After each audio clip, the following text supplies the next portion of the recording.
Tell me he didn't just say that.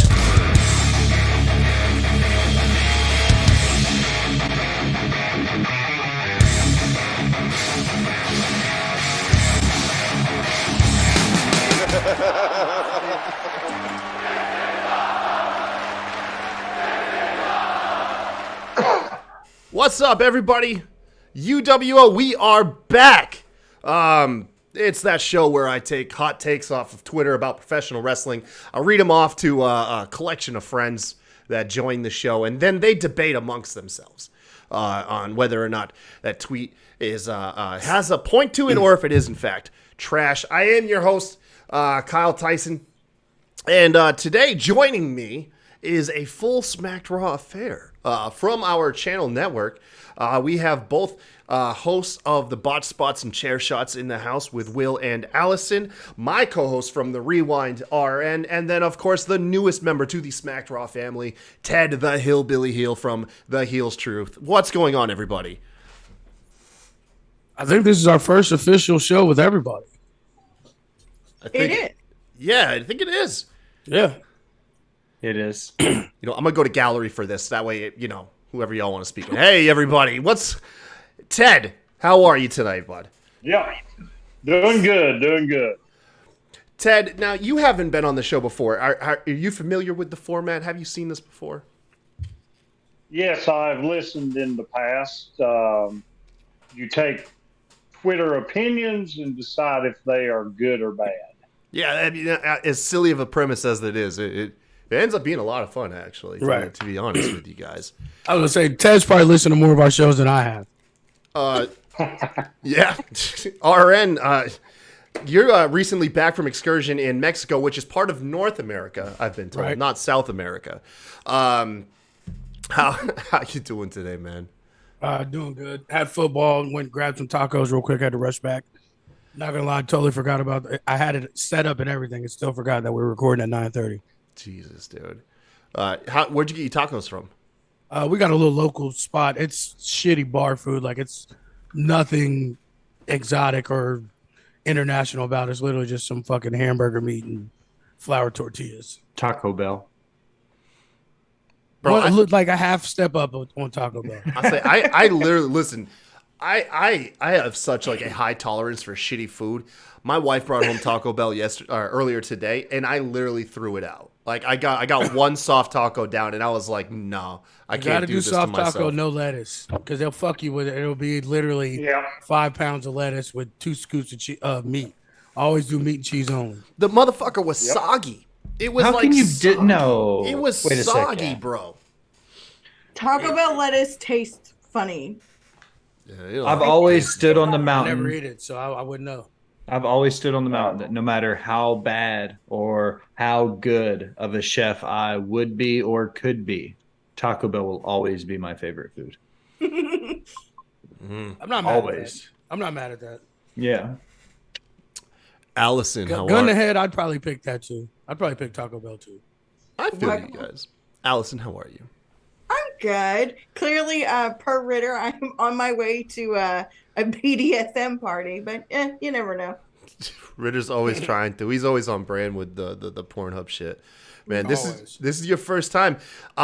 Fun fact, Allison is a huge fan of UWO. When I tweeted out that we were I was officially knuckling down and getting another episode, Allison blew my DMs up before anybody else was like, you have to get me on that show. And then she threatened my health and safety. And here we are. Fast forward like a week later. So listen, my tweets get more heat and trash from all of you than anybody else's. So I felt like I deserved to have opinions on other people's tweets. Since everybody. Case in point, that's how me and Allison met.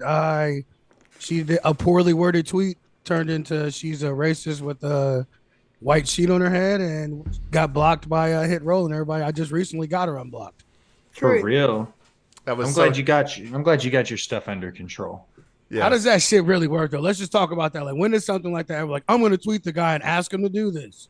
Yeah, and he fucking did it. It happened like 5 minutes later. It was literally like, 5 minutes later. By the way, Allison's not blocked anymore. Of all people, though, Top Dollar he really does feel like he's like always on Twitter though. Yeah, he feels like one of the people for sure. Yeah. I can't believe it. Allison, I'm happy to hear you're reformed though from your wicked ways. Right. My wicked ways. Alas. All right, and last but not least, my brother from the other show, the Bot Spots and Chair Shots, Will Gray, chef by trade, mark by night. How are you, dude? Oh, I'm just swell. All right, Just awesome. hanging out. It sounds like the most swell I've ever heard. Didn't even know how to respond to that, man. I've got Super almost no sarcasm. Post-its left, and my notebook's full, and Walmart doesn't carry it anymore, and Amazon can't find it, and my pen's almost out. So yeah, I'm being a little bit of a baby tonight. Listen, y'all have no idea how much of a poosty fucking patty he is about his pens and his fucking notebooks. It is. No, I completely understand. I'm a snob when it comes to my pens and my notebook. Like, because my job, like I do like this pretty much in my job. I have to talk to people and like literally drown out people I don't really want to listen to. So I got to make sure I write stuff down so I don't forget it. But yeah, but I have to have a specific type of notebook and pen. Oh my gosh. Yeah, Will, you never put the pencil down. I noticed that. Anytime I shoot with never. you, I've had to get used to it. I used to be like, kind of like how like you like whenever I would be like shaving my head on your show, and that used to distract the hell out of you. It was the Yeah. same way watching you like always writing down. Like I got that feeling, and then I just got used to it though. Like that was the interview I did earlier. Like all it is just notes. I would write stuff down as he would talk, and I would like mark stuff out as it happens. It's the only way I can keep my ADHD ass in line for more than like 90 seconds at a time. Oh man. Well, I'm being completely honest. I knew that those are two things that you guys have tics of, and like after the first couple of times, like I know Will never stops writing, and I know occasionally Kyle takes the cap off. Like I can't even remember the last time either one of you did either one, because I just like I stashed that away. It's like, all right, that's their thing. Man, I actually my razor broke like 2 weeks ago, and I just got my replacement in the mail, so I got like the side hair going with like nothing on top. Oh man, I'm shaving my head immediately after we're done shooting the show today. I'm not even kidding. I haven't shaved my head in like 2 weeks, and it bugs the hell out of me. All right, y'all, really quick.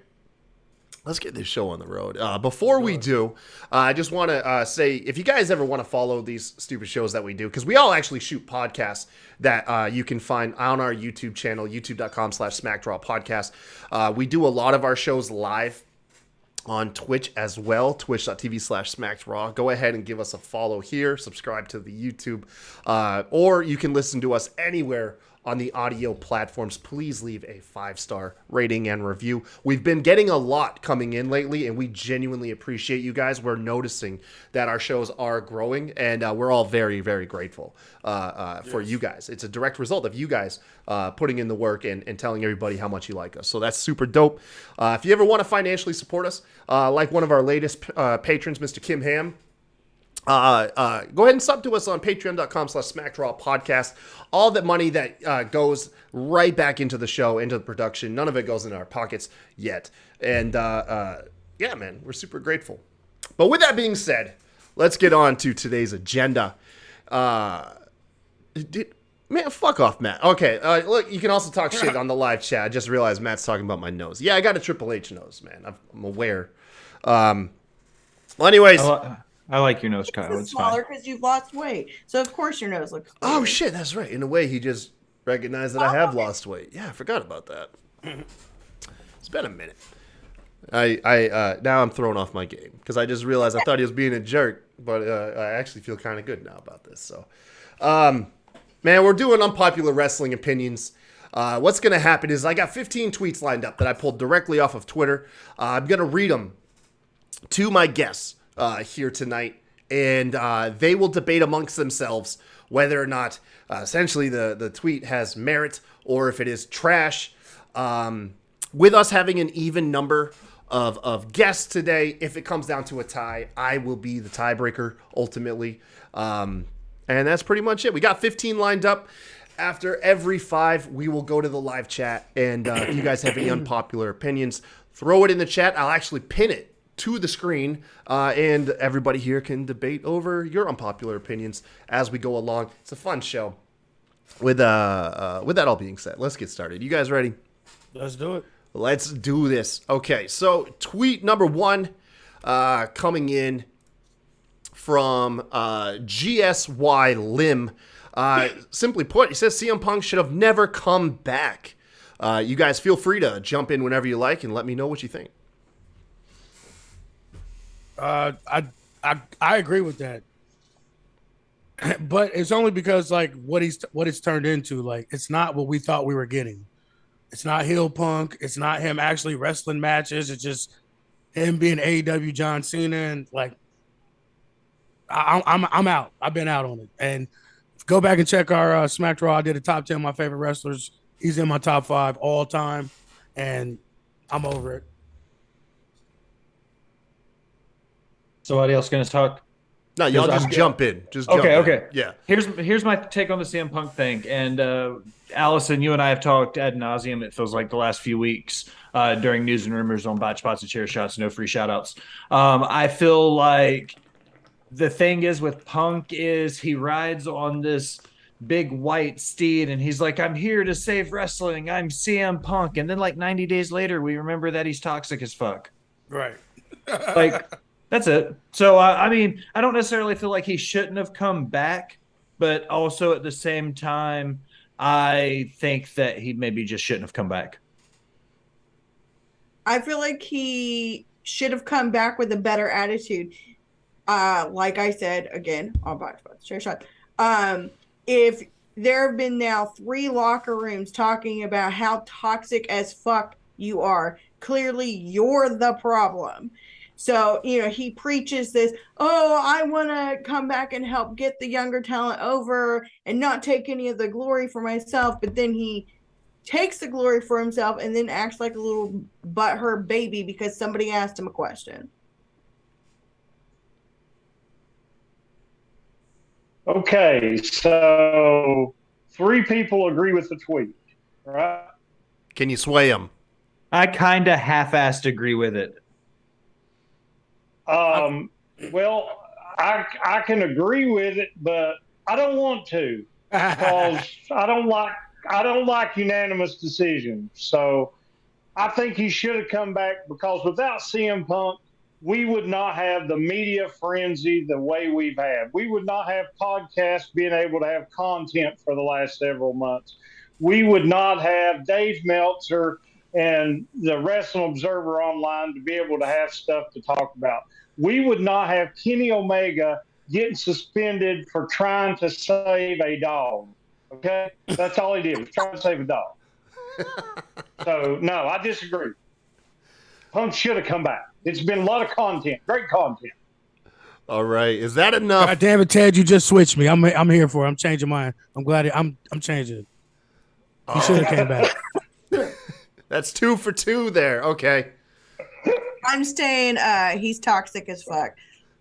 Oh, I didn't say he wasn't toxic as fuck. I didn't say that. It is good content. Oh, it is. Ted's not wrong. It has been That's good content. not wrong. All right. You know what?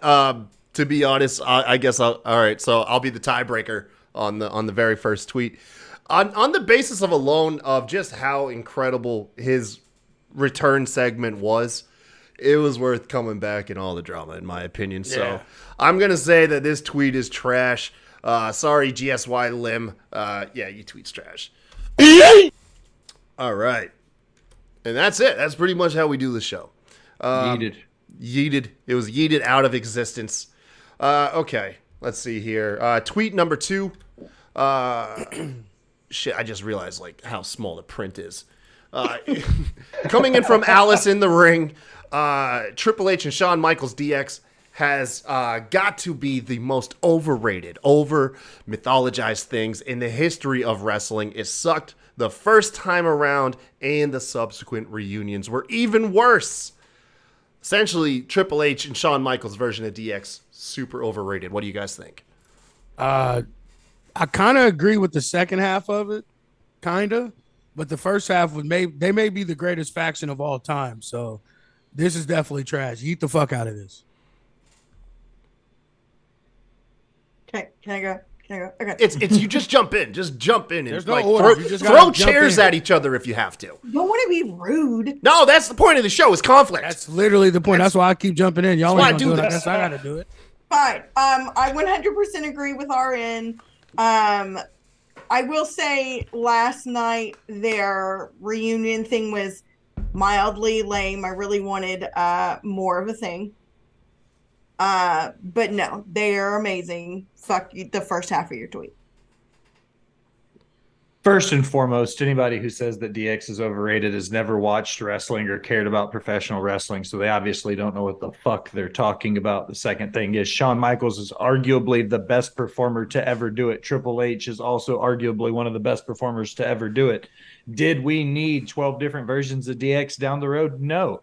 But if you look at NWO the same way, it doesn't take away from the fact that Hogan, Nash, Scott, and Hall were fantastic together. The same way, if you look at the New Age Outlaws with Chyna, Shawn Michaels, and Triple H, it was perfect for that moment. Speaking on what Ritter was talking about, DX gave us nothing but moments. And that was what made DX great. So if anybody who says they're overrated, they're completely nuts. Also, I just ripped the tag off that said don't do it by penalty of law. So I just wanted to announce on the Twitch stream that I just broke law live on air.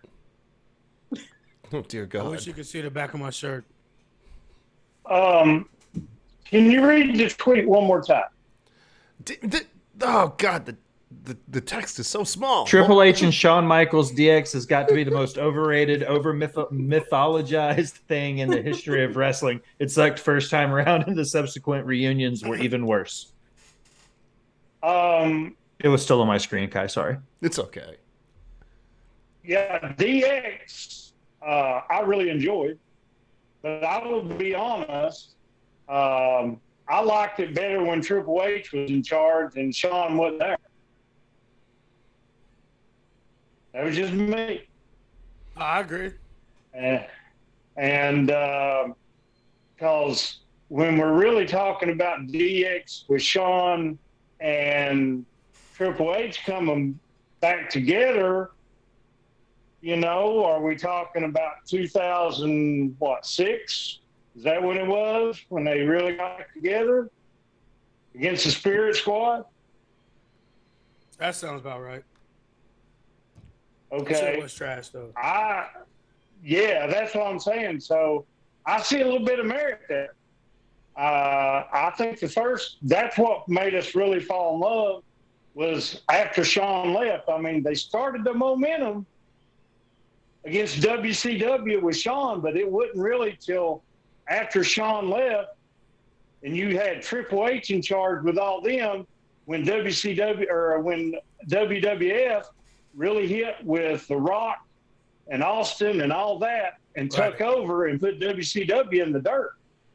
Because when Shawn was still there, we were still in the 83 weeks. Mm-hmm. And NWO was still kicking tail and WCW was still winning the ratings. So, no, I'll go ahead. If it's just, if I'm taking it in context, not trying to think too hard, I like the one where Triple H was in charge that invaded WCW much better. I can accept that. Yeah, it's fair. It's a fair point. It still ends up being a 3-1. So subsequently, Yeah, Alison in the ring. Your tweet's trash. Oh wait, hold on. There we go. There it goes. There's the yeet. Oh, you thought I made this tweet first? When he said, I didn't read the name at first, so when he said Allison, your tweet is trash, I was about to be like, wait a second, why would you say DX? Wait a second, that changes everything about this conversation. I have way more respect for wrestling than to say that DX is trash. I'm still getting the hang of this production thing. You know, I've only been doing it for like 3 years. By the way, live chat. Leave your unpopular wrestling opinions in the chat, and I'll read them off after every 5 tweets. Tweet number 3 coming in.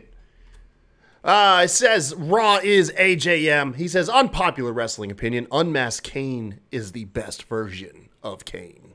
Facts. 100% agree.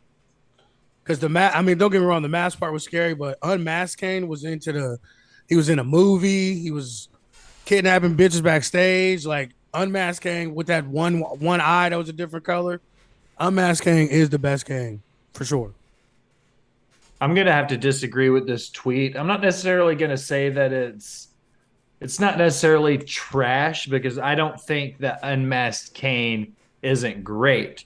I think the best Kane, however, is the debut Kane when he first came out in '97. Hell in a Cell, Shawn Michaels, it's gotta be Kane. Like that Kane was the best Kane. I feel like when he made his debut, then got his push to his first title run at the end of the '90s, that was when he was his best. When you took the mask off of him, he still continued to be a powerhouse, but he lost a lot of that mythical lore when he just became a really big ass dude with goofy looking, like not goofy looking eyes, but like silly colored eyes. Like I liked the mystery and that lore behind Kane with a mask. That's what I Team Hell appreciate. No. That's all you need to know. Team Hell No. That's all you need to know.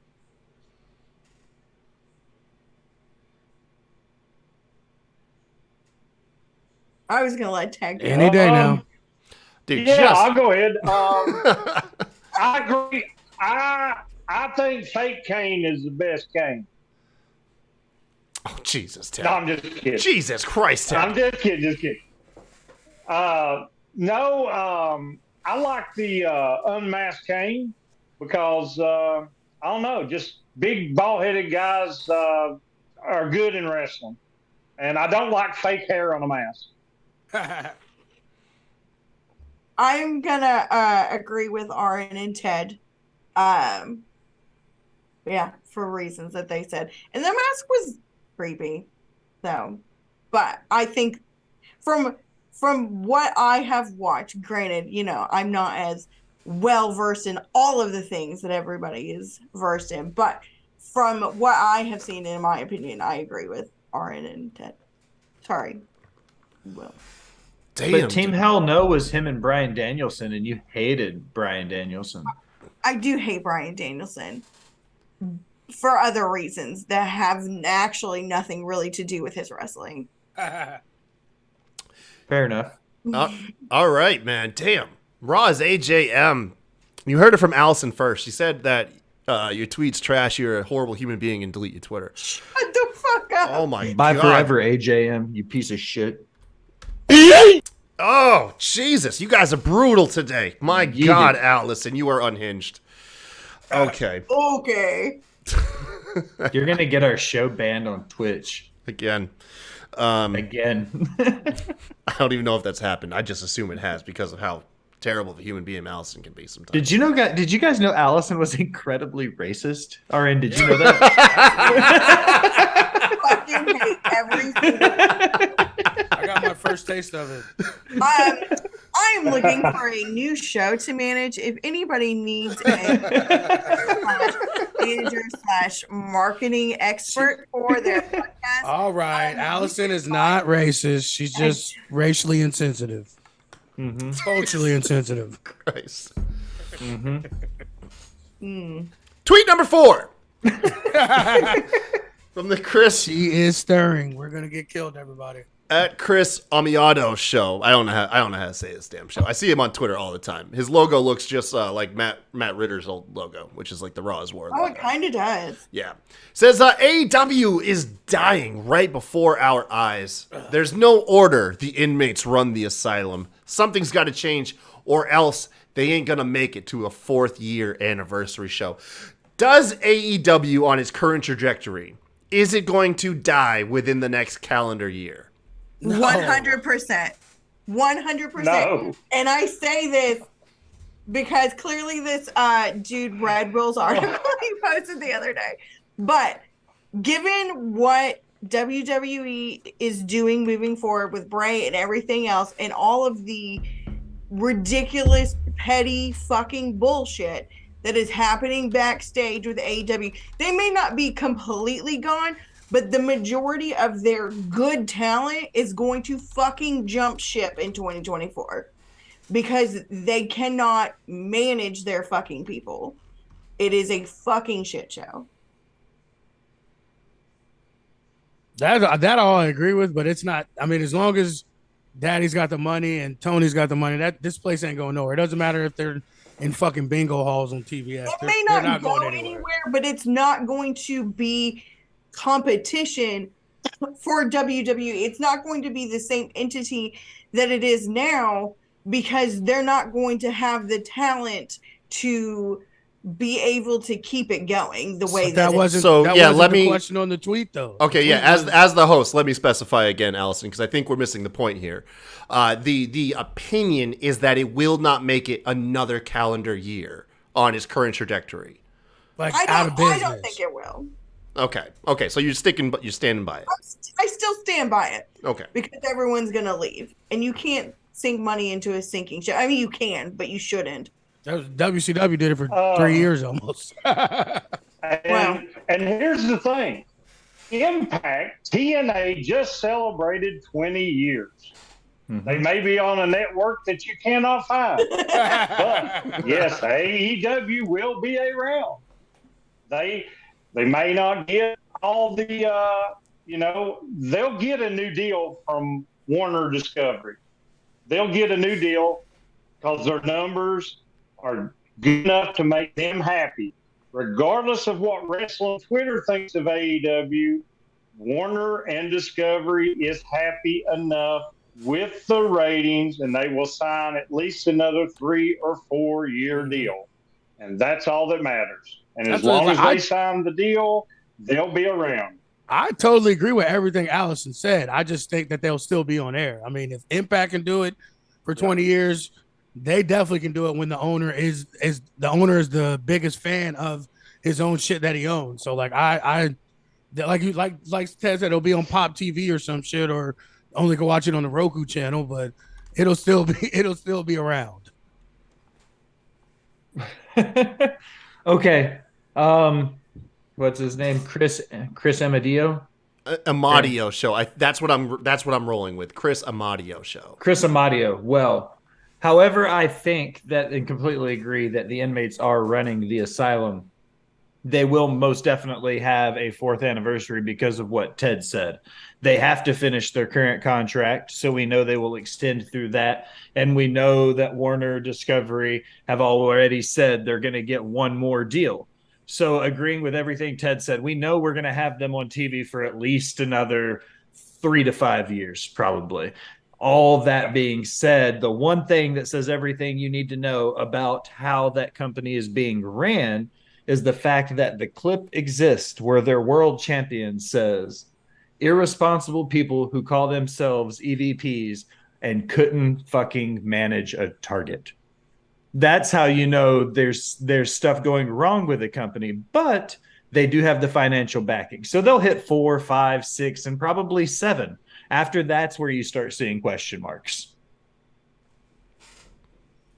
All right, sweet deal, man. Sweet deal. So, Chris, Allison loves you. All right, she does, but everyone else thinks he tweets trash. There you go. All right. I hit these buttons and sometimes they work, sometimes they don't. I really don't know what's going on, but yeah. Let's go to tweet number 5. Tweet number 5. Let me pull it up over here. Here it goes. It says from at Chris O'Bread. That's an awesome name. And look at the avatar too. It's got Chucky in it and everything. It looks great. Shake my head. NXT 2.0 will be missed. Actually had storytelling that had diversity. It wasn't just an indie fest wet dream. Black and Gold was just a Triple H booked PWG with no story, no selling. Shake my head. Hashtag bring back rainbow logo. This is trash. Yeet it, burn it, buried in the backyard in an unmarked grave. Terrible fucking tweet. NXT 2.0 is trash. I've pretty much not watched it at all over the last year and a few months. That's the one show of any major promotion that I watch the least. Playing off the chat right now, I watch Impact more than I watch NXT 2.0. Yeah, 2.0 is definitely a whole lot of trash. I didn't watch a ton of Black and Gold. I've gone back and watched a ton of it. And it's just cheesy is the only and that's wrestling is cheesy anyways, but this is a whole nother level of just no. Corny as fuck. Yeah, it's corny as fuck. 100% agree with that. It's too much. Yeah, not a fan of 2.0. Except for the group. Tag Team 2.0. I like those guys. Yeah, those guys are pretty cool. I do like Nikita. I like pieces of NXT like Mello, Yeah. Diamond Mine when they were an actual real thing. It was just too much for me. Like you said, it was like the shit we watched when we were kids. Like even though they all didn't have jobs, but it was still pretty much that's how they were kind of running it. Like 20 minutes on a poker game in the middle of the fucking ring. Like it was all types of trash shit. Like I said, it had its moments, but yeah, it's. I had to start taking it for what were developmental. So, Sorry, I want to clarify. I do not like Nikita Lyons because of her wrestling ability. I like her because of both. Okay. She I can do wrestle. like good wrestling. And you should see some of the kicks and shit she does. She's dope. My God, you guys, we I are like the 5 name. for 5 with yeeted tweets tonight. I'm sorry. What was that, Ted? I like the name Nikita because I like Nikita Koloff. I do like Nikita Koloff. Thank you, Ted, for bringing in territory wrestling. Shout and out to NWA. Nikita Koloff. Shout out. All I could think about was that 90s show, La Femme Nikita. That's what I was gonna say too. Yeah. Nikita Koloff, Ric Flair, 1986. It was the U.S. title versus the world's heavyweight title for title match after the Skywalker's scaffold match. Yeah. Interesting. Once again, 5 for 5. 5 for 5 with the heated tweets. These are my favorite shows, by the way. I hate it when everybody walks around and they justify all the tweets. They're like, oh, I see where they were coming from. Like, no, I want shows where everyone's like, you're stupid and you need to delete your Twitter. And that's exactly what you guys have been saying all night. I really appreciate you guys. With that being said, we're going to go over to the live chat. We got a couple UWOs. I'm going to go ahead and pin them and put them on the screen now. And Me and Matt Ritter are about to go to war when you read this out on the air. hold on. Let's see here. I lost. I thought I pinned them. Here we go. UWO. Oh yeah. Just say first thing you just type in. Just put UWO in caps, and that'll be easy for me to find as I scroll up the chat. First one coming in from Matt. Smacking It Raw, which you can watch live now, Friday nights. I think after Rampage. I'm assuming around midnight. 11:15 Central Time. Central. Alison. Central Time is the best time. Everybody goes by Eastern. Okay, thank you. So 12:15. Except for Botch Bots and Chair Shots and Smacking It Raw and the straight, all the other cool guys in Central Time. We go. Matt's Central UWO. Matt Riddle should have lost the fight pit. Facts. You should have. He absolutely, he 100% he should have lost it. Seth is 0 for 4 in pay-per-views in 2021. 2022 rather. Sorry, I forgot what year it was. So he definitely should have won. We have a fucking CST chant going on in the chat. This is stupid.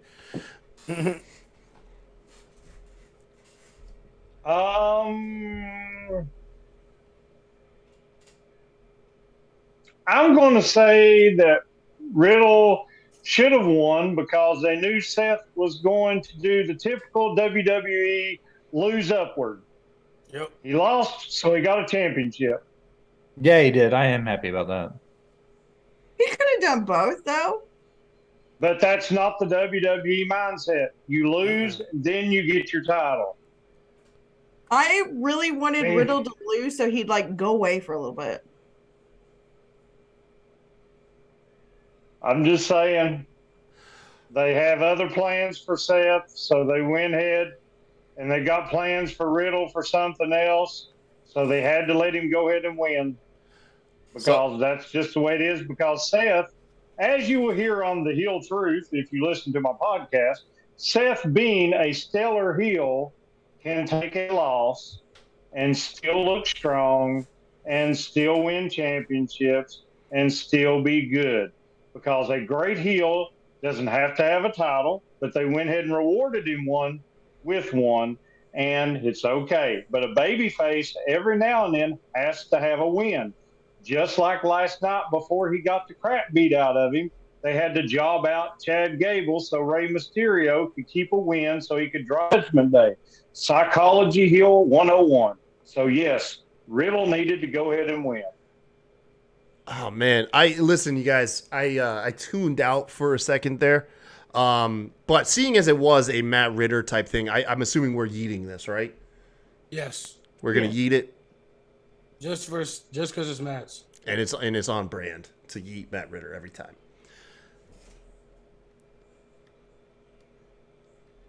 Nah, I'm just kidding, Matt. Okay, I'll give you a pass. All right. Fucking couldn't even do it to him. I can't even do it to him. Somehow I try to heat this dude every show that I do. Like anytime I do UWO, his record is like fantastic. Honestly, Yeah. People agree. People agree with Matt like way too often. Well, he has collectively turned all of us against Riddle. Like for a minute there, Don't say all of us. Yeah, Don't dude. say all of us. It ain't all of us.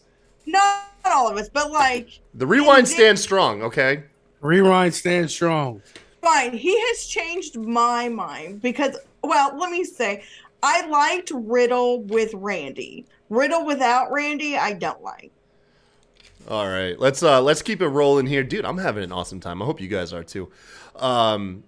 Taylor Hasler, Jaded Wrestling says UWO. The Good Brothers. Let me pin it. The Good Brothers should go away and take Strowman with them. Amazing tweet. Amazing tweet. I couldn't have said it better myself. I mean, I used to be in love with the Good Brothers. Nothing wrong with a Good Brother, but they are completely overrated. Haven't had a good match in a long time. I mean, they're pretty much cannon fodder for whatever fucking faction they're in. So, and I mean, we all know how I feel about Braun Strowman. I mean, and of course he comes back, looks kind of dope, slimmed up, beefed up, got the red fucking Thriller pants on, and then he does the choo-choo train again anyway. So, fuck Braun Strowman. That's just how I feel. Fuck Braun Strowman. Taylor, I love that man, and I love his tweets. Strowman, definitely. But the Good Brothers, everything RN said is correct. But I do not want them to go away because of Gallows. I love Gallows because Gallows is the new Kevin Nash as far as not ability, as far as I am going to make money. That's all that matters. Gallows will lick his bicep on AEW. Gallows will say rude things, and Gallows knows how to get a paycheck. He has done it again. He has weaseled himself back into WWE, and the man is a genius because the talent and everything else we know about. I got to give the man some Kevin Nash credit. He knows how to make the money and take it. Now, Strowman, yes, Strowman can go away. So I'm 50-50 on it. But because I love Taylor, I'll agree with this time. But personally, I love Doc Gallows. Strowman can go find his narrative somewhere else. I don't really care for him. I've seen the Good Brothers live twice now. 3 times? Twice? Yeah, live Impact shows. Yeah, live Impact shows, that people go to. Ritter. I don't really care for them. I will say the only thing I do like about them, and this has nothing to do with their wrestling, they did something really cool for a little boy we know's birthday. So that's the only props I'll give to them. I think that the Good Brothers being in the WWE serve no purpose except for the speculation that this means on some level there might be a working relationship with New Japan. Nobody actually thinks it's going to happen. But the fact that one of the Good Brothers is the current never open weight champion in New Japan Pro Wrestling, and he's defending that title on November 5th against Hikuleu, says to me that, okay, so a New Japan champion is live on their TV planning matches and appearances while he still has bookings in Japan. So there is little promise, but there's still a little speck that there might be some sort of working relationship by having the Good Brothers in WWE. And if that's the case, then I'll represent it for a little bit. I'll tolerate the both of them if that means we can get Nakamura in the Tokyo Dome or Okada against Roman Reigns, which will never happen. But a boy can Triple hope. H in power now, and like as many times as he's used that talent from over there, like I'm never saying never again. Sweet deal. So Taylor, man, I'm sorry, buddy, but we're gonna have to yeet that shit, man. Yeet. All right. All right, let's move on. Where was I? Tweet number 6? Yeah, tweet number 6. Make sure it's correct over here. Yes, it's correct over here. From @BroWrestling. What's another awesome name, by the way. Unpopular opinion. This Triple H is better than anything Vince McMahon did from 2017 to 2022. He's talking about the last 3 months of the WWE product.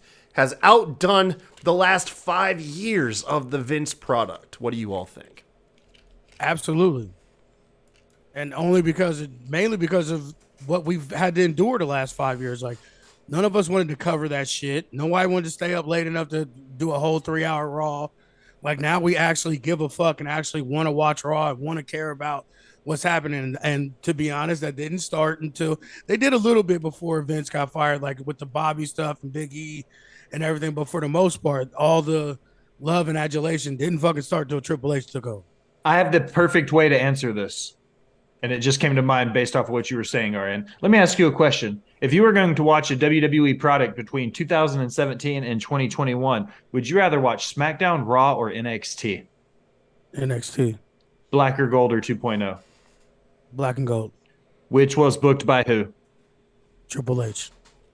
Case closed. Boom. It's a boom. Allison, Ted, what y'all thinking? I mean, I agree with both Aaron and Will. Vince's inability to change with the times is what made his product subpar. He was stuck in his old ways of doing things, including burying the women and, not really giving them good storylines outside of let's be cute or slutty or mean and slutty or, whatever. So, yeah. Yeah, I agree with him. Sweet. Hey, look at that. Is the first official tweet to get put through. @BroWrestling. I mean, with a good name like that comes a good tweet, I guess. Oh, yeah. Okay, so I will say, in the chat, Ritter once again making halfway decent points. I'll give him halfway decent. He did say that we had, peak Seth Rollins, Bray and the Fiend, Roman and the women's division. Granted, not perfect, but at their peak, they were really good. Survivor Series 2019 was banging when they did all 3 brands together. That was a fantastic show. Didn't NXT win that too? They did. Guess who was booking that? Remember that 2 weeks before the pay-per-view? Who was booking those shows? Oh, wait. Was that Paul Levesque, aka Yes, Triple AKA H? Triple H. Fuck, Arian. I feel like we just talked about this. Yeah, right. It's funny how that keeps popping up. Yeah. Sweet deal. All right, moving on to the next one. I think this is tweet number 7, right? Yep. Yeah, it's Yeah. tweet number 7. Okay. @JustTalkWrestle says, I think I speak for the most AEW fans. Oh, I love it when people speak for other people too, by Right. the way. I think I speak for most AEW fans when I say that fans are completely fatigued by the backstage antics in AEW.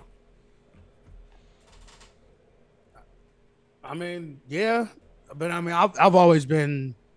That was always one of the things I didn't like was the not knowing what rules were match to match, and then so many fucking crazy backstage segments that sometimes they're all the exact same segment just with different people, and they could tone it down a little bit for sure. Well, let me add some clarity to this. This is the context is the brawl out. Right. Yeah. Okay. Like the dudes talking about a match and getting attacked from behind. Like they do that like 4 times just show. No. The real life drama that AEW currently has going. The real life shit. That he's saying that's wearing out the fans. No, that's like Ted said. It's fucking content. We love it. We need it. We want more of it. You know what TK should do? And I've said this. You should go watch some old territory tapes. Watch what Vern Gagne would have done, or watch what Crockett would have done. He would have taken all that backstage heat and he would have booked those guys in a match against each other and just let them go out there and beat the hell out of one another, because it would have put butts in the seats. Like, call it what it is. If TK really wanted to make money, he would have booked Omega Punk the next week, or Bucks and Bucks FTR versus Omega and Punk, or whatever the 6-man shit show he needed to book to make it happen. If he was going to want to make some money, that's what he should have done. I do agree that we're reaching the point where we don't need to be trading fisticuffs in the locker room. But also, again, I've said this isn't the first time that's happened. It's pro wrestling. I'm fatigued by it only because, they said, it's not being then used into stories. Like, okay, fine, let these assholes be pissed at each other and fight. Like, use it. Seth just did an interview not that long ago where he talks about how him and Riddle do not care for each other, but he's a professional and he takes that shit into the ring and they use it for a story. Like, in real life, they don't get along. So, fucking use that shit. I think it would make AEW, better. Facts. Is Ted still here? Yeah, I'm here. Oh, sweet, man. I thought we lost Can you, you buddy. see me? Yeah, I can see you. No. Okay. Yeah, I mean, I love the content, but I am getting a little tired of,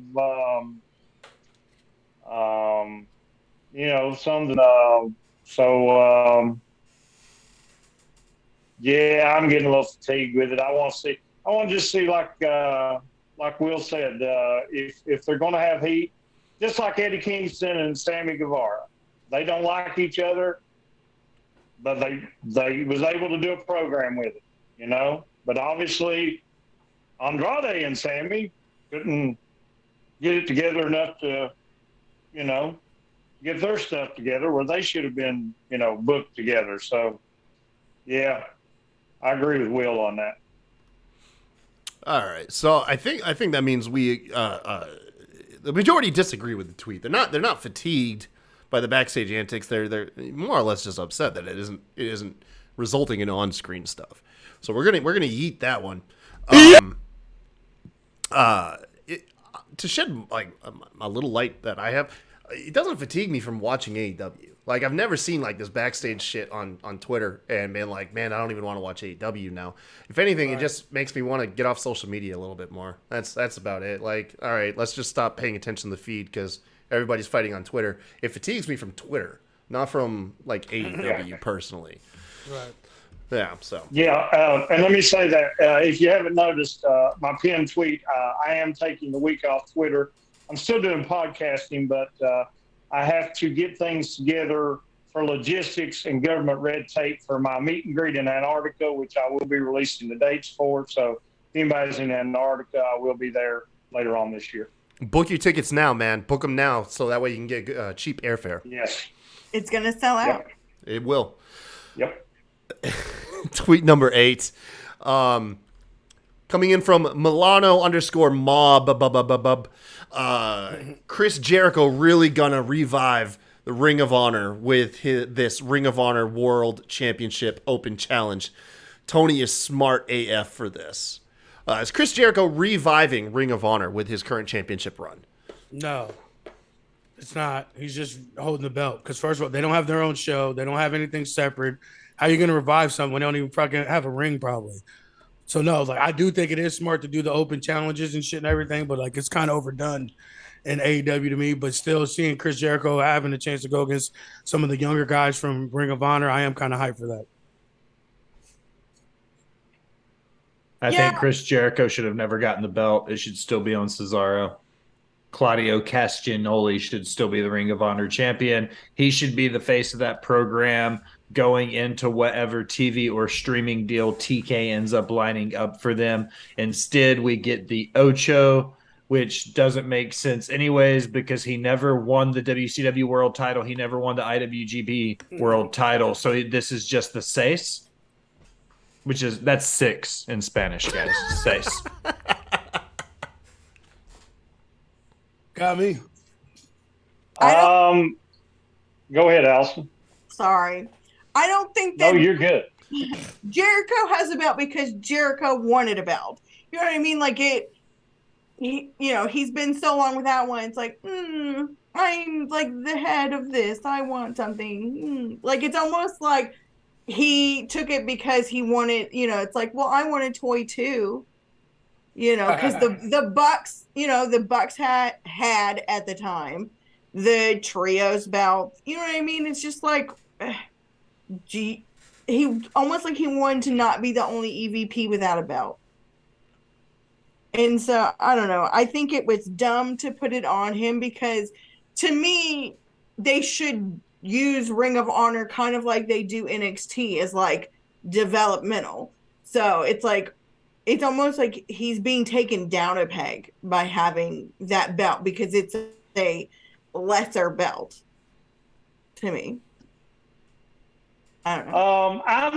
I'm outnumbered, but you can sway him. You can sway him, Ted. I'm fine with it because here's the reason. Yes, Claudio is a better wrestler, better representative of Ring of Honor, but I'm Tony Khan. I am trying to get Warner Discovery to give me something for the streaming service. When I have that first ROH, the ROH purist would maybe tune in for Claudio, but I got to get some of the regular AEW crowd. I got to maybe get some fans who don't watch anything. But they know the name Chris Jericho, just like Chris Jericho was the first AEW champion. And that was the reason they put the title on him. And it's the same reason with Ring of Honor. And he will lose it as soon as they get the TV deal and he can get over there. But as far as a business decision and trying to get the brand a little hot, so Tony again can convince Warner to put it on HBO Max and have your little AEW ROH hub at the bottom next to DC and Cartoon Network and all that. He needs a big name to sell it, and that's why he picked Chris Jericho. It's all strictly about the business and the money. We got to quit looking through some of this stuff as fans and start looking at it through a business mindset. So, yes, you're right. He will help the ROH brand. I hope you're right, absolutely, and I hope it's sometime soon because I love ROH. I think Jonathan Gresham should still be the fucking champ. I mean, he carried the fucking company for the past 8-9 months on his own. But him and Bandito both. Right. Let's not talk about what those guys did before Tony Khan decided he was going to make Ring of Honor his lost puppy. There was a whole band of Ring of Honor wrestlers out there still representing that brand. And then when TK got them, it was like the ones they didn't want became the island of misfit toys. There's literally a faction in Impact Wrestling called Honor No More, which is a core group of Ring of Honor talent that came in an invasion angle last December. So RN, did he sway you? Are we at 2-2? No, he didn't sway me. Don't do it. Ah, damn. Sorry at Milano_mob, but your tweet is trash. Did you not see the name? No. Yeah, look at Milano, the name. Hey, Milano, that's BMAC. That's BMAC. Shout out to BMAC. Yeah. I know him. You know B-Mac? Yes. Hey, B-Mac, your tweet's trash. Oh, damn. I'm just kidding. Oh, my gosh. All right, tweet number 9. Hey, listen, you guys, I've already seen a couple UWO's toss in the chat. If you have any more, go ahead. Feel free to toss them in after tweet number 10. We'll throw it back to the chat and start reading off some of y'all's. Tweet number 9, coming in from Dev to Dust. Unpopular wrestling opinion. Psychosis is a better rival to Rey Mysterio than Eddie.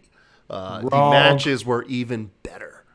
Or were better, too. Wrong. Facts. Wrong. Cold hard facts. Go ahead, RN. Make your argument. Everyone forgets about their battles in ECW and all that, and their battles throughout the years, even when Psychosis got unmasked. Like Eddie, we have a special place in our heart for Eddie Guerrero and Rey Mysterio separately, and the relationship they have together. So a lot of times Eddie shit gets elevated because of how we feel about him personally, and not just what he does in the ring. But honestly, I'm not taking anything away from him and Eddie's. I mean, come on, let's be honest. The fucking Dominic shit and everything was next level shit for sure. But actual in-ring competition, great match after great match, no matter what. Him versus Psychosis is a way crazier fucking rivalry. Lasted longer too, and it just didn't have the notoriety being propped up in WWE like him and Eddie's feud ended up being. So I totally agree with this tweet. Okay, so here's my take on it. Eddie and Rey have a more historical rivalry in a sense of when you think of what they did match-wise, people are going to go Halloween Havoc 97. They're going to talk about the run through the summer of 97 going into like Fall Brawl and stuff. They're going to have more monumental matches with Eddie and Rey. The edge I'll give to Psychosis is the fact that you can watch Rey and Psychosis matches all the way back to MCLL, then Triple H being founded, or AAA being founded. Then when AAA came into the States with WCW, then they went to ECW together, then WCW together, then back to ECW together. Like, we watched Psychosis and Rey grow from the late 80s all the way through the early 2000s together. But I think the rivalry between Rey and Eddie was more important to wrestling than the relationship between Rey and Psychosis. But I get what you're saying, though. Eddie died so soon too, as well.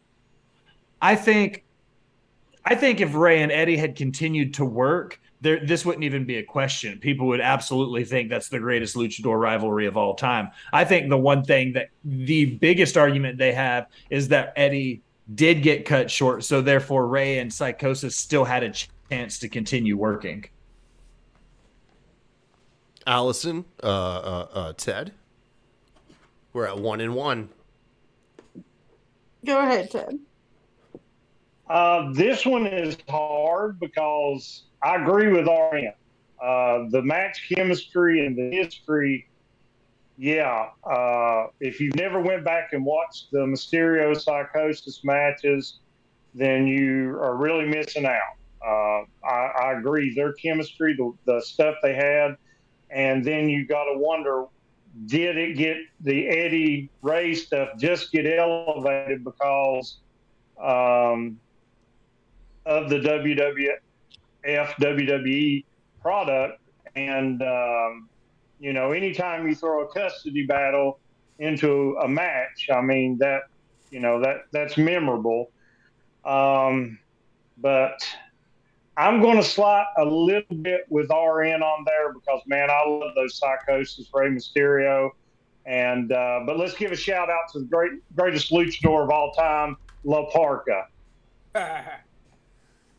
La Parka. LA Park. That's Play in the chair, name. baby. Play in the chair. That's a name I haven't heard in a long time. Play in the chair, baby. Sorry, Ted, I got distracted for a second. So did you say you agree Psychosis was the better rival? I agree with RN. Okay. Yes, I agree with RN. Psychosis is the better rival.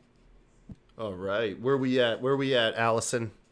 So, as this is a little beyond the scope of my knowledge, You're not versed in luchador wrestling from the early 90s? No. I know all about Eddie and Rey, but I literally know zero about Psychosis. But I do know that Kyle has changed hats like 12 times. You're not supposed to acknowledge it. It's just supposed to like happen as an Easter egg. Damn it.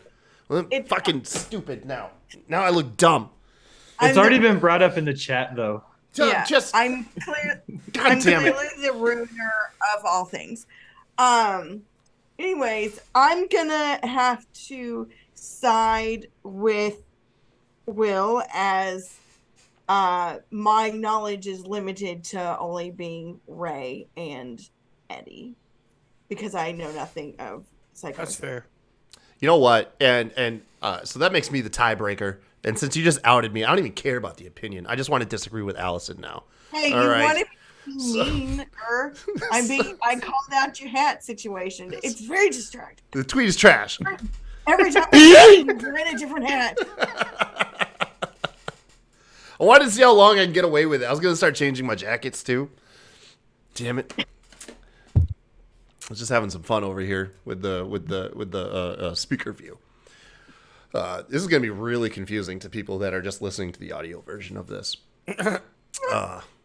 Let me see here. That was what? That was tweet number 9. Okay, tweet number 10, and then we're going into the live chat for their stuff. Let's see here. Tweet number 10 coming in from rated wrestling _ Austin Theory is the best Mr. Money in the Bank since Seth Rollins. Gross. I wanted to agree with this, but it's just like he's so much worse since he won the fucking Money in the Bank than before. So I gotta agree. That is trash. I agree. This is trash. Sorry, not agreeing with the tweet. I'm gonna do this for Matt Ritter. One, because I 1000% that this tweet is fucking trash. So this tweet makes a better butt plug than it does an opinion. This, like, not to mention that Austin Theory, I know, RN, that you do love Austin Theory. However, I cannot fucking stand him. God, it's just terrible. It's terrible. No, I Disregard agree. the action figure of him. He's just part of the thing. But I just can't stand it. Like this, I don't know what it is. I just can't fucking stand him. Definitely trash. Seth is the GOAT. End of story. Did you say something about butt plugs? I did. No, I'm just kidding. Yeah, fuck Theory. Seth is the GOAT right now. He's the Babe Ruth of Ruth of professional wrestling. Like, Facts. no way he's going to be able to pass Seth right now. Even if he did something ridiculous to end up taking the belts off of Roman, he's still not going to beat what Seth did at WrestleMania that year. Well, they say that the tweet is, and I'm not trying to sway you guys to go against it, just for more clarity. The tweet is saying that he's the best since Seth, not that he surpasses Seth's greatness. Right. There was Big E in there. Like Big E was great. I like the Otis and the Miz.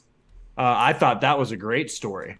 Like, I thought that was hilarious. And I'm not a big comedy with my wrestling dude, but I thought the Otis Miz thing was a lot of fun.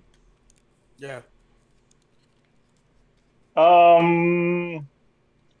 The thing about it is RM was right. He is looking worse. But if you go back in history, even with Big E, he took some losses after he first won it. WWE a lot of times will allow the Money in the Bank winner to lose several in a row before they cash in. The only thing with Theory, whereas Seth, Big E, some of the more recent ones, even with the Miz, you could actually see them being the champion. So I have to disagree because I cannot see Austin Theory being the champion as long as Roman still is.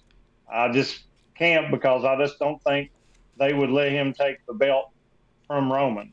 I mean, if it was somebody else, then maybe I would give it a shot. But right now, no. So I disagree. Oh shit! So I think that's a unanimous yeet from you guys. I'll let you guys say it. Just on 3. You all just say yeet at the same time. 1, 2, 3. Yeet. I will say, if Austin Theory is the one to take the belt off of Roman, I will fucking do a show in my bikini because it will never fucking happen. All right. Well, thank you, Will, for participating, man. Damn it. Kyle. Yeah, what's Kyle, up? I can't say yeet. You just did. Damn it. No, I didn't because no. Sammy told us it's a bloodline thing. I can't say it. God damn it, Sammy. I said yeet. You only giving Will credit for saying yeet? Oh, for real, you did? Yeah. Oh, audio wise, I only Will came through. That's a Zoom thing. I guess it just chose who to. We all literally said it. Really? Yeah. Oh, damn. Well, my bad. Okay, look, in my ear, it was only Will. All right, my apologies. I sincerely apologize. Thank you guys. You guys really are my friends. What's up, Justin? If you could see all of us at the same time, you would have seen us. Allison, I don't want to start with this, okay? It just looks better, okay? It looks better. But I appreciate you. I appreciate your insight on everything. Just in time. Hey, man, thank you for coming in. He says Edge easily was the best Money in the Bank before Rollins is the heist of the century. Yeah, dude, I don't think anyone argues that. Edge, honestly, might be the best Money in the Bank holder of all time. Not cash in. That's Seth. I think there's an argument for, like, Mr. Money in the Bank, though, for Edge. Agreed. Yeah. Yep. All right, hey, let's go over to the live chat, man. Let's see a couple of your guys' UWOs. I know Katie got one in, was first. We'll get to hers. And then Matt, of course, he got another one in that you all must yeet. I don't care what it is. Just fucking yeet it, okay? Katie's UWO, Ronda can't have a good match, and her match with Liv was subpar at best.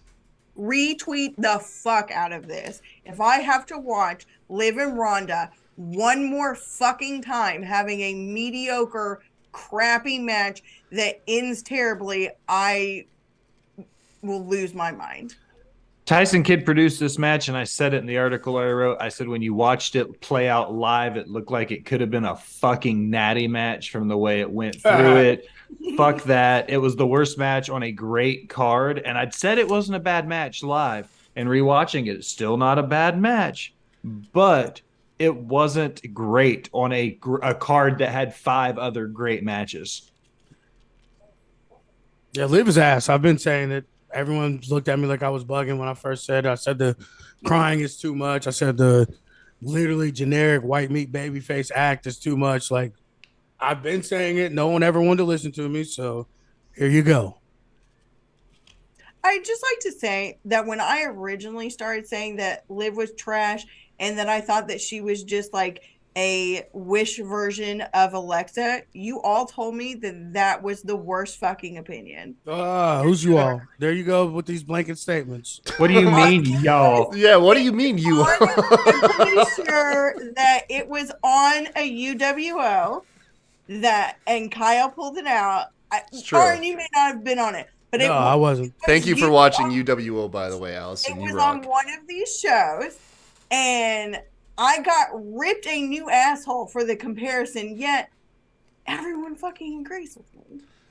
Oh, you should have seen when the chat first started jumping off before you guys get to join, and like everybody were literally bamming, everybody was literally creaming their jeans over Liv, and I said she's terrible, and I can't do the crying. I got literally bullied out of the chat. I mean, I still went down swinging, but I mean, I was attacked by about 25 people. So trust me, I get it. I love that it was. By the way, Katie's unpopular opinion was that Ronda can't have a good match, and it's like, Well, y'all, she can't either. She's still trash, but I'm just She's still not as trash as Liv. It's pretty much Liv.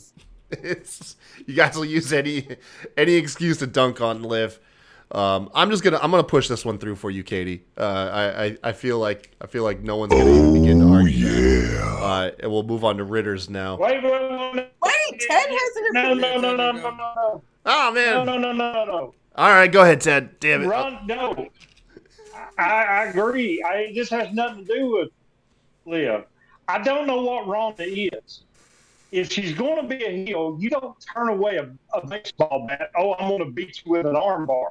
A true heel, you go ahead and beat the crap out of her. Go ahead and begin the match. I don't know what Ronda is. I don't think woman what she is, and I do not like her matches. Ever since she's been back, so I don't. Yes, I agree. I disagree. Whatever. She had a good match. However you. It's like the most heated I've heard. I heard Ted tonight, man. Damn. Not wrong. Get him, Ted. By the way, is that just Ted's internet? Like, is everybody else cool? Because I saw that. I think I. No, it's just Ted's. It is just Ted's. All right, Ted. It's me. What I do. Nothing. It's just breaking up a little bit, and I wasn't sure if it was on my end was crashing or if it was just you struggling. So Maybe me. yeah, you're good though. Yeah, the hamster's getting tired. Yeah, your internet, man. We need to do something about that. Ritter, really quick, says the spear is the most overused finisher in wrestling, and only one person should be active using it at the time, especially within the same company. Facts. It's not a finisher, and it's ass. Don't get me wrong. I think Bobby Lashley is the best by far, but that's Roman shit. He's the top guy. It should just be him. Ricky Starks is the most ridiculous. His little skinny ass doing the spear. Like, who are you really taking out with that? You know what I'm saying? So I totally agree. No one really should be using it as a finisher, but if you're going to use it, Roman should be the only one that uses it. I know you really want us to, like, yeet. Fucking just, if there's one thing you can do for me, you guys. Just. He's making sense. Sorry. God damn it! He's got a damn point. Kyle, like, I can't help it.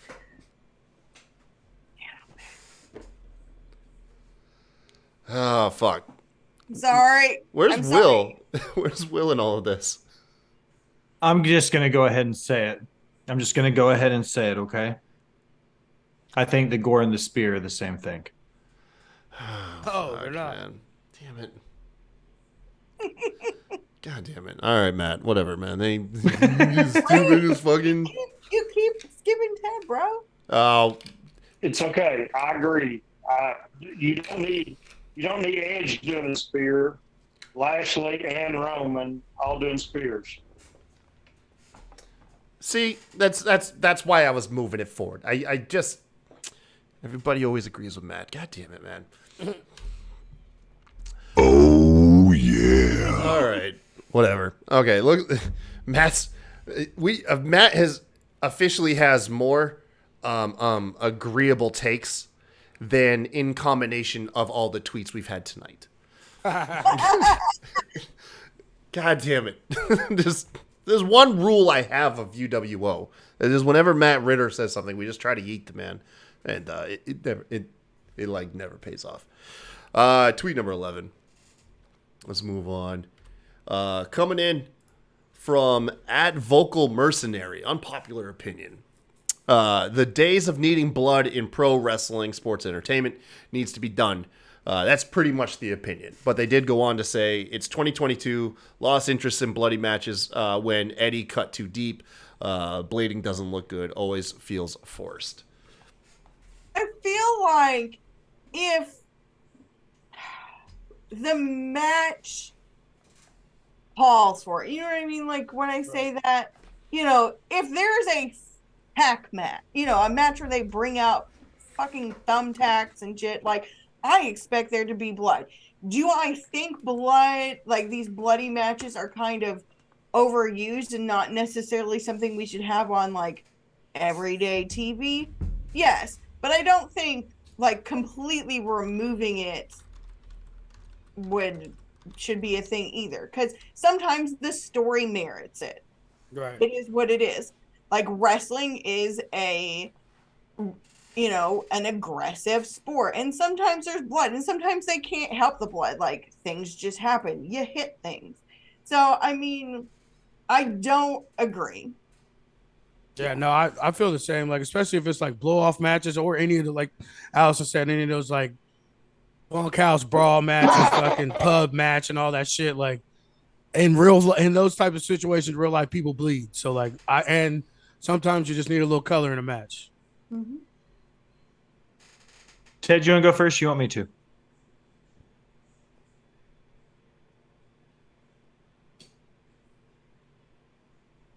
I think Ted's circling the drain right now with that internet. It says he's muted on my end. You're For muted, real? Ted. Is there something I can do? Hold Oh, on. can you hear me now? Yeah. Yes. Oh, thank Oh, God, you're Ted. I right. thought we lost you. Okay. Jesus Okay. Christ. No, I had to cough. Like they said, when the story calls for it. Because right now, if I'm Triple H, I am going to USA, and I'm saying, listen, we're not going to do it all the time, but here in just a little bit, the bloodline, or at least the majority of them, are going to turn on this guy, Sami Zayn. And he is so over with the crowd that if they beat the crap out of him and bring some color, just a little blood, it is going to draw even more heat upon them. And Sammy's going to be beloved even more if he's got blood. And then Roman can rip the shirt off, the honorarius, and say, did you really believe this? And wipe the blood off his face with it. And Sammy can be laying there in just shirt with blood on it and on his head and stuff like that. Now that's storytelling. So yes, we need some blood. I only think that there should be blood in a wrestling match if the story facilitates it. So what I said. Pretty much what you said. think I also kinda- don't think it. I don't think it has to happen every week on free TV. I think that it used to be a spectacle when you would see somebody get color. It used to mean something, and now if John Moxley gets tickled on live TV, the man bleeds like a stuffed pig. So it's lost a lot of the finesse to it of what it represented in the sport. So I think I'm kind of in halvesies with it. Well, I think that was enough of you actually disagreed to yeet it, but you all made compelling arguments to why it doesn't need to be done all the time. What if we had the story that Moxley? Oh, let's go ahead and yeet it. Sorry, vocal mercenary. Delete your Twitter, by the way. What if with Moxley? What if it's just like the dude? Just he doesn't take enough time for all those head wounds to heal, and they just keep just reopening. That's what was happening to Abdullah the Butcher. That's what happened to Grizzly Smith. That's what happened to Dutch Mantel at one point. These guys' gig lines were so deep they weren't healing. I think that a lot of what they're doing to themselves. Moxley blades. You know what I mean? Like, Yeah. He's choosing to get color. He's not getting color the hard way because he takes a shot the wrong way. Like, Moxley's doing this on purpose. And I think that's the biggest thing for me is also looking at Moxley's contract. The new wording of it states that he's only allowed to work for AEW promotions and approved partners of AEW, which means no more GCW death matches, no more CCW stuff. Like, he's very limited now as to what he can do outside of AEW. That's why he had the GCW screw job over the weekend where Nick Gage and the Firm came out and there was this whole AEW GCW crossover where they screwed him out of the GCW title. Yep. Sweet deal. What number are we on, by the way? We're on number 12, tweet number 12 for the evening, coming in from Bucky, at Bucky Gonchero. Says, this one, honestly, I put on here solely for Will's take. Unpopular opinion. The Monday Night Wars killed wrestling. Fans didn't care about ratings until then. That's pretty much the opinion right there. He then goes on to say further, when Monday Night War ended, they still focused on them, even though it didn't matter anymore. We still focused on them, even though it doesn't matter. So I guess he said the same thing twice. Just enjoy the show. I agree.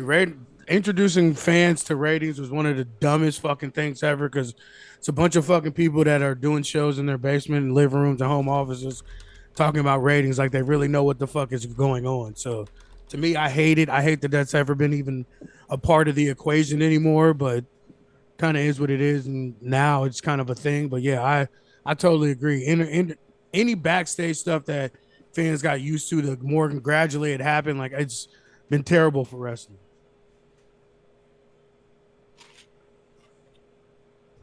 I think that, I mean, ratings kind of matter, but not to fans. You know what I mean? Like RN said, like ratings matter to the people that, you know, run the business, run the marketing, do those sorts of nerd things. But like, you know, they use it now as to say, oh, look, my dick's bigger than your dick. More people watched my show. Right. You know what I mean? But like, the difference between, like, I feel like if AEW had a streaming service, it would be a little different as opposed to like ratings to ratings, really. Because so many people don't have cable now, so they don't have a way to watch AEW on the daily. They fucking bootleg that shit.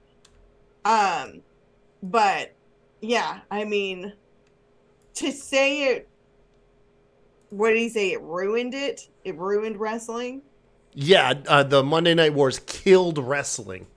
I don't think it killed wrestling. I think it just, you know, it brought brand loyalty into something that didn't need brand loyalty.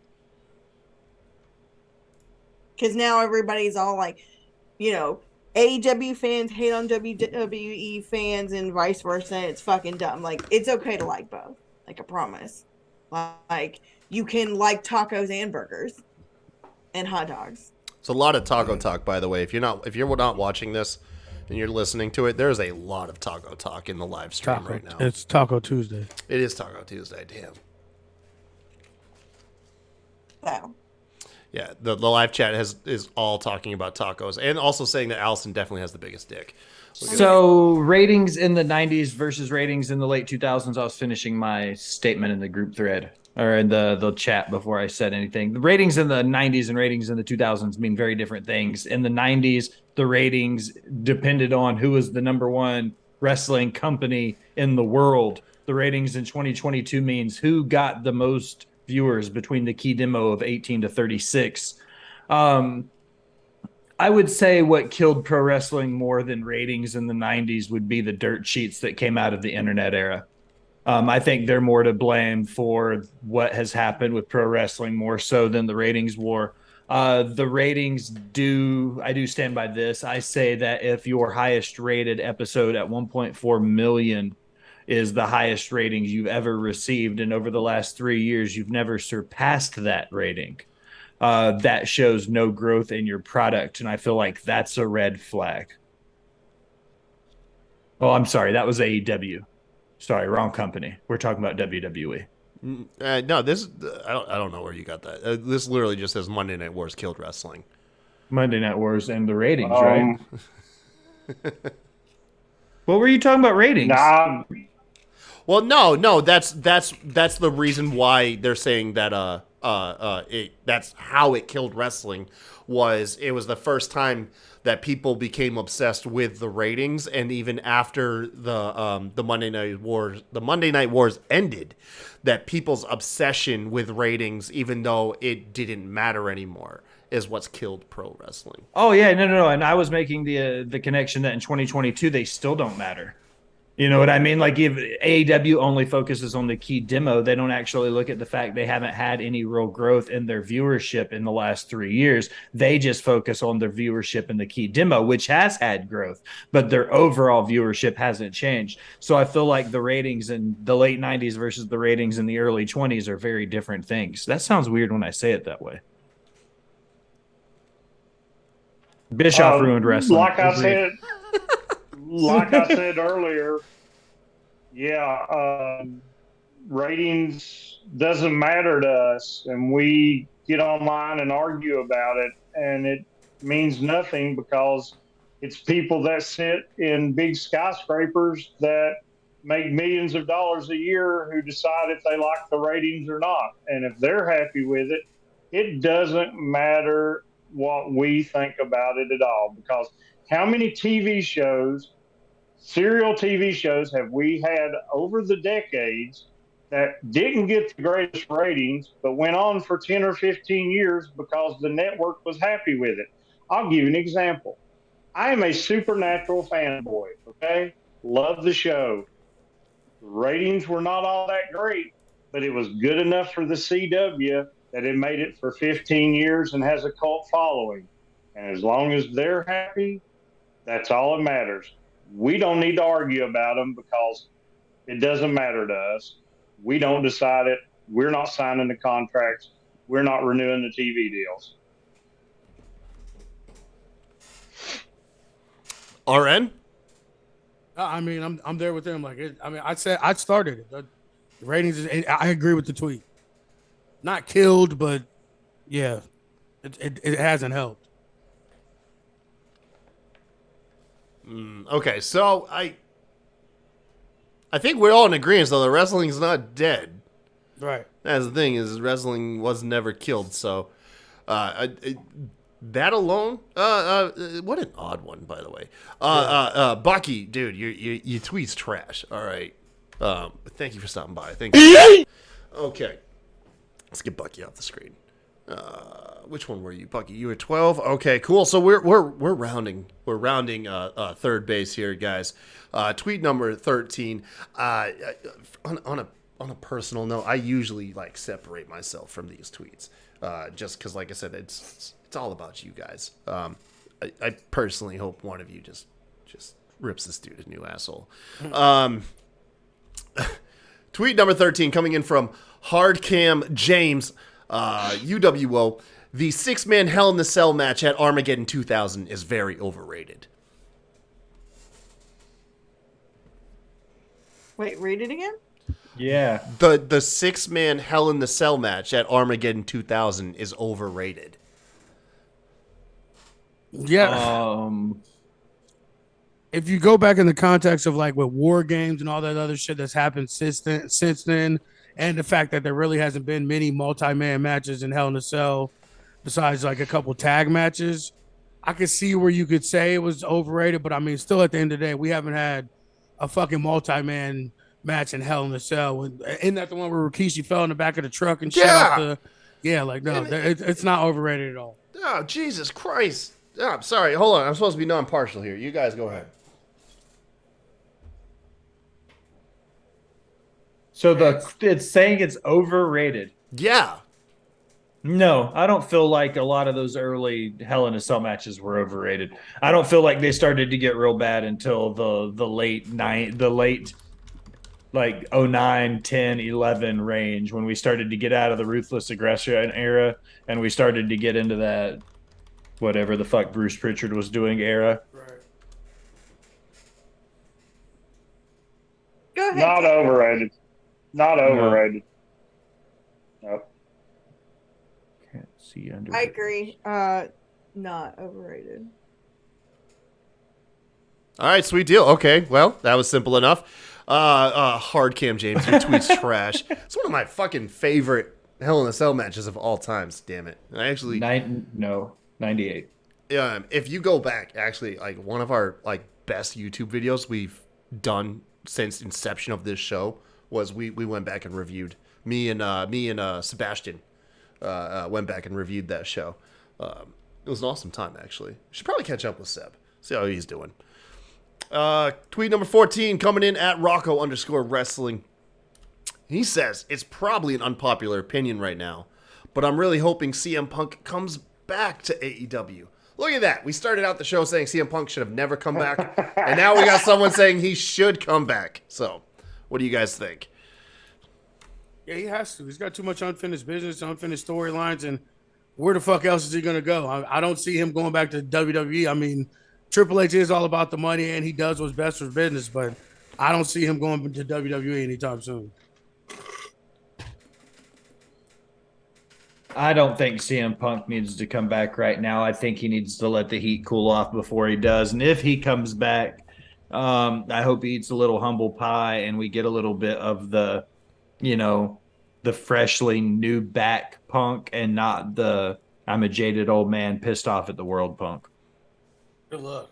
I think that Punk needs an attitude adjustment.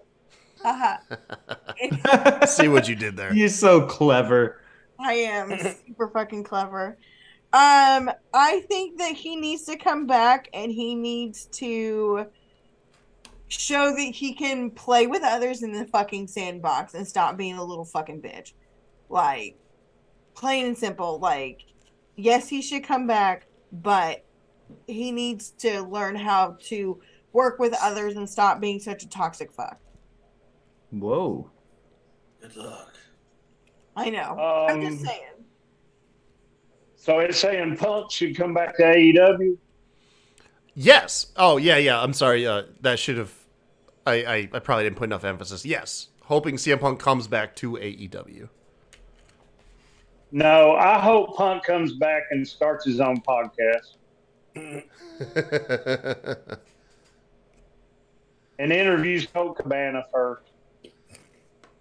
And then we all find out that the whole fucking thing was a work. Just to get viewers on their first episode. Long-term storytelling isn't dead in wrestling, people. Jesus Wake Christ. up. Wake They up, got us. world. They got us. All right, so you essentially, dude, this chat is really starting to weird me out. But I'm happy that you guys are active, so I'm very conflicted over this shit. Rocco_wrestling, they agree with the tweet, man. Yep. Obviously we just want him to come back and just not be a dink, So let me see. Hold on. Let me make sure I don't yeet that one. That button's getting some use today. There we go, Rocco. Okay, last tweet of the evening, folks. Thank you guys so much. You guys have been awesome guests on the show. Very happy I brought this show back and had you guys on. The last tweet of the evening. Let me see. Which one is this? Oh, yeah. Here we go. It's topical, too. I hate CM Punk. By the way, it's at Real Jack Cassidy. By the way, he says, I hate CM Punk, but his return was an all-time historic wrestling moment. Bray Wyatt's return was cool and a memorable 2022 wrestling moment. So, drawing the comparisons, you guys just do whatever you want with this one, to be fair. Yeah, no, he's right. Like we both said, I think we recorded that night after CM Punk debut. Like, that's the first time I've got goosebumps about a moment or about any type of moment in wrestling since at least the last 5 years. So, like, I totally agree with this too. Like, Bray Wyatt's was cool, but like, it wasn't anything that like, it was just like another Bray Wyatt entrance. Even though I'm glad he's back and it's been a while, but like CM Punk shit, like I literally had goosebumps. Like literally, the hair on the back of my neck was standing up. Like I think I text you that, Kyle. Either text you or put in a group chat. Like this is the first time I've been like felt like a kid again watching somebody debut or come back. So no, I agree with this tweet wholeheartedly.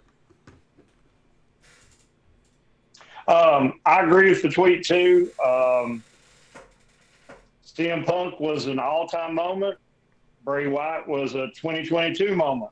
I would even argue, I've seen stuff about Bray's was the best ever and all this, but to me, besides CM Punk, which we didn't think he would ever come back, the closest one that I got the chill bumps from, like RM was saying, was Edge coming back at the Rumble.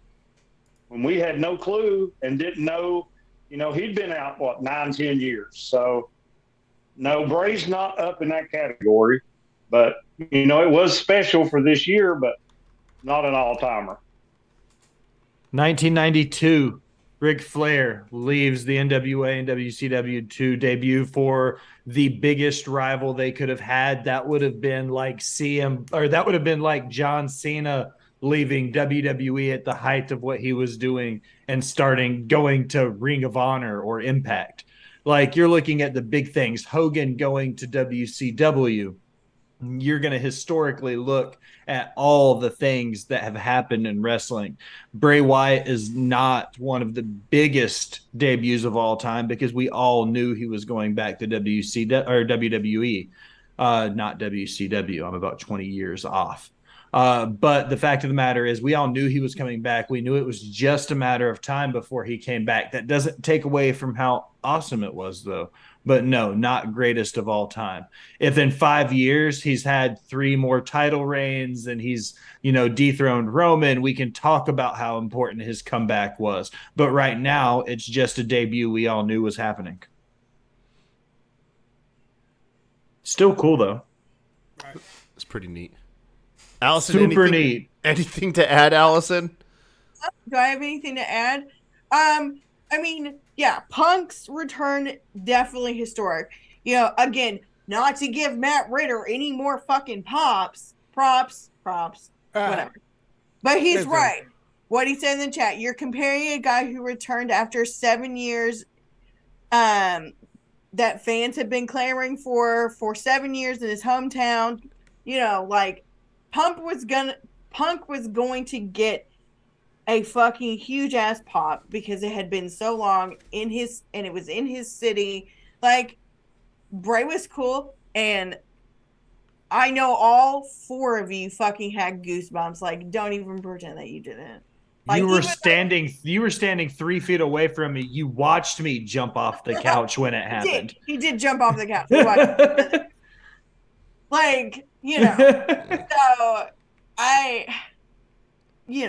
Punk, as much as he's being a little bitch, his sorry, it caught me off guard. His return is definitely historic. Bray's is not. They've been Easter egging the fuck out of this for a month. Right. If they hadn't Easter egged the fuck out of it, okay, maybe it would have. It was still cool as fuck, but maybe it would have been a really fuck, oh my god moment. You know what I mean? Especially with how much trash Bray talked about WWE while he was gone. You talking about Punk or Bray? I'm sorry. Bray. He straight talked trash about WWE while he's been gone. Pull up some of the articles and tweets and stuff. He talked a lot of shit. Right after his initial release, he did, yeah. All right. Well, in that case, it looks like the last tweet escaped the final yeet of the evening.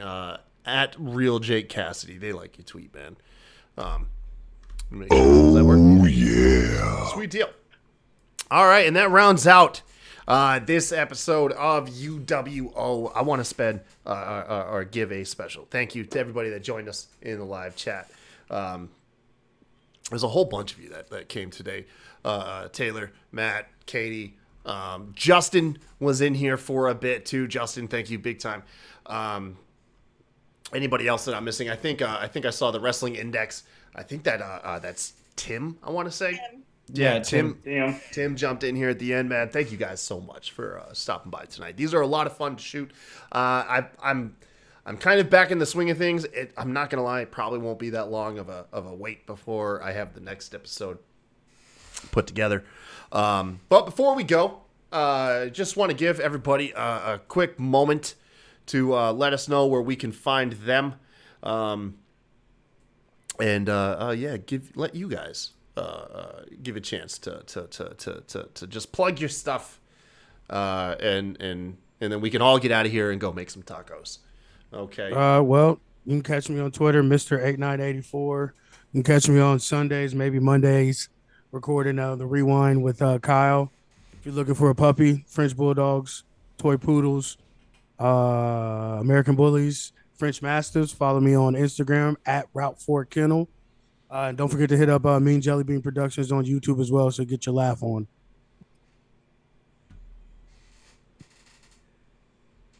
I'll go. I was going to say, that's just lingering on our end. Ted, are you going? Am I going? Go ahead, Alison. Go ahead. Ladies first. You can find me on Tweeters and TikTok at justagirl918.